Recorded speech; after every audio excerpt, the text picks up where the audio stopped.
All right, hello everybody. I think it's working this time. We tried a few minutes ago, so we have to have technical difficulties when Jared's not around. Who would have known that the real tech wizard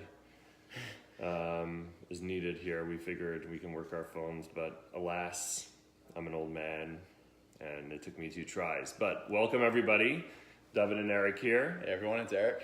And we're going to be talking about some stuff. We're going to try to do Jared some justice and do the best job we can do here. But Jared, you're sorely missed.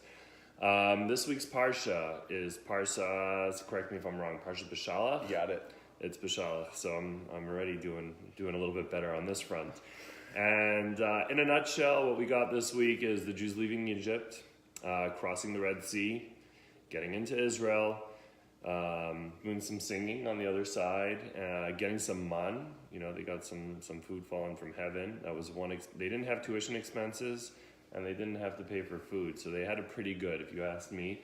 And you know, that's basically in a nutshell. If I can think about the important points, like last night, my daughter was telling me about the Parsha. I'm pretty sure I repeated what she said word for word. That's pretty much the way we got it. And it's also, we got Tu B'Shvat coming up this week, so a lot of fun stuff happening around now. The wine that we're going to pair this week, Eric, you wanna tell us which wine we're going to use? We have a nice white wine from Covenant out of California. Nice. And should I give them the pairing? Yeah, it's what's the specifics? Why are we choosing this wine? So in this week's Parsha, we crossed the Red Sea. And you notice there's a Red Sea here on the nice Covenant wine. There you go. Beautiful. So that's doesn't get more perfect than that. We'll go ahead and see how perfectly we can enjoy this wine now that we have a perfect pairing. This wine's from California, the Covenant Red Sea, Sauvignon Blanc. It's a white wine, beautiful winter day with snow outside. We're still doing white because it's the perfect wine for the Parsha.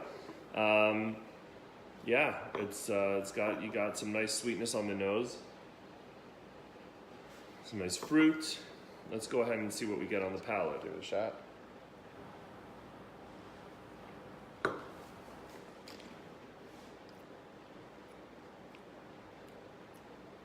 What do you think? So it's interesting because I was expecting a lot more crisp acidity, like something more a little bit of like you would expect in a Sauvignon Blanc. It's got a certain tanginess to it. Mm-hmm. Interesting. It's a nice wine. You got your fruit, your citrus, a bit of that honey, kind of sweetness to it. Pleasant wine. It's a popular wine. Mm-hmm. It's a popular wine. Covenant's popular brand. It's definitely approachable. Tastes like some lime, actually. Mm-hmm. Would pair well with some limes on Tu B'Shvat. There you go. This would be great with some fruit. It's also good for fish. I'm getting a lot of that tangy citrus. Not as much like a lot of Sauvignon Blancs. You get a lot of tropical fruit and they're lighter body. This is a bit of a heavier body than the typical Sauvignon Blanc that I drink. And I will say, I'm not a big white wine drinker. I did have some Sauvignon Blanc last night from Dwyer's Creek, which is more my taste profile. But again, popular brand here. Now we got a special treat because, as mentioned, when the Jews cross the Red Sea, they go on to do some singing. Moshe does some singing. His sister Miriam leads the women in some singing and chanting and music playing. And although I can't say for sure that these characters are representative of the people that were leaving Egypt, we do have the male and female singers, and this wine is by Eli Shiran. Shiran is singers, and his father was a chazan, which is a lot of the wine is attributed, the series is attributed to his father. And what better wine to pair with this week's Parsha than the Shiran? This one's the trio. You also have the duet in white. You have Shiran Chardonnay, soprano, conductor. we had the rosé, and actually we have some new wines coming. They're at the port, waiting to leave on Sunday. The new vintages and stuff. There's a few bottles left of the trio, of the conductor and the soprano. So before the new vintages come, buy those up so that you won't miss an opportunity to get them. But this wine is made with Carignan, Petit Syrah, and Petit Verdot. Some interesting varietals. Ellie's known for like putting together different varietals that you don't typically find in regular blends. We love the wines that he makes, which is why I'm excited to crack this bottle open. Even though we didn't say that we were going to have this, I was talking to him this morning, and I was talking about his Shabbos Shira, and then I was like, you know what, I'm going to bring a wine. I brought this from my house. And also you'll notice if you've purchased this wine before, it typically comes in a different shaped bottle, more the Syrah Rhone style bottle, more round. This one is a taller bottle. I got it in the case I have at home. I pulled it out. I'm like, different bottle. So I don't even know if it's going to taste different, but I'm looking forward to trying this. L'chaim.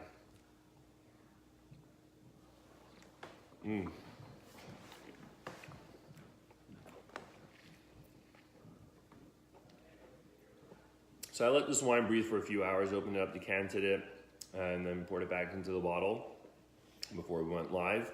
It's a delicious wine. Great fruit on it, nice balance. It's very open right now, so it's like you're not getting any of the gripping tightness. So if you drink it right after you open it, it's going to be a lot more bold and gripping, but very mild. 12.8% alcohol. Love the style. Like a lot of wines coming out of Israel now, a lot of the new direction of wines coming out of Israel for wineries that are changing their style. They're moving more towards more elegant, lighter bodied wines. It's a hot climate there. So if you're not, if you're producing white wine, great. If you're producing red wines, you want them to be accessible throughout the year in the hotter climates. So this is right up that alley.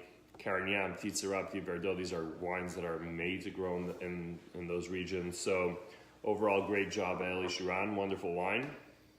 And like I said, this is the 2016, and the 2017 is on its way. So if you want to enjoy the 2016, there's a few bottles left. Go ahead and purchase them. And as always, we have the Parsha wine mixed case, the one for Shemot. And that's available on site. You can get 7% off by using the code Parsha7. And I feel like I've been doing a lot of talking and probably nothing very interesting other than talking about the great wines. But good wines. Eric, you tell us something. All right, I got something to say. So coming up next week is Tu B'Shvat.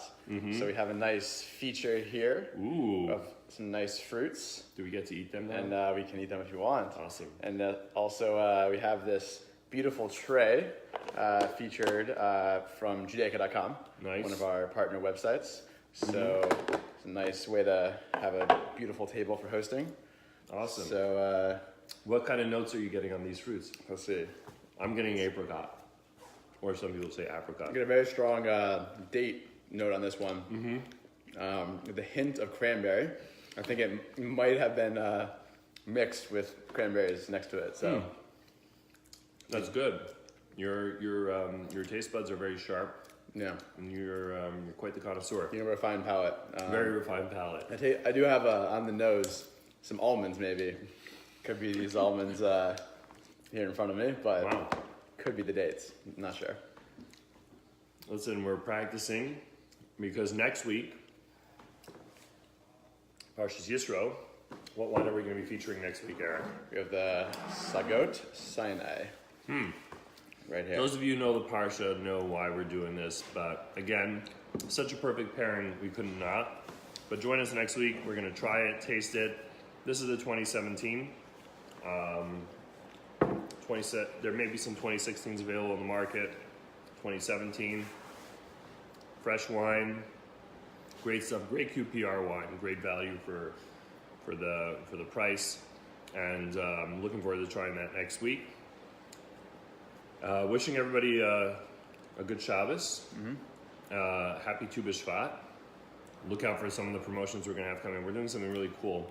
Oh, yeah. Want to talk about that a bit? Yes, also with Tu B'Shvat. So Tu B'Shvat is the New Year of the Tree. So what we are doing in partnership with JNF, Jewish National Fund, every order for Israeli wines on Monday in a few next week in a few days. For Tu B'Shvat, right? For Tu Tu B'Shvat's B'Shvat, Monday, right? yeah. And about a percentage of the sales will be donated towards planting trees in Israel. Awesome. So really cool. yeah, should definitely check out some Israeli wines. Enjoy wine, support Israel, plant trees, buy Judaica stuff. I mean, we really do a good job when it comes to servicing the Jewish community. Wouldn't you say? I think so. Awesome.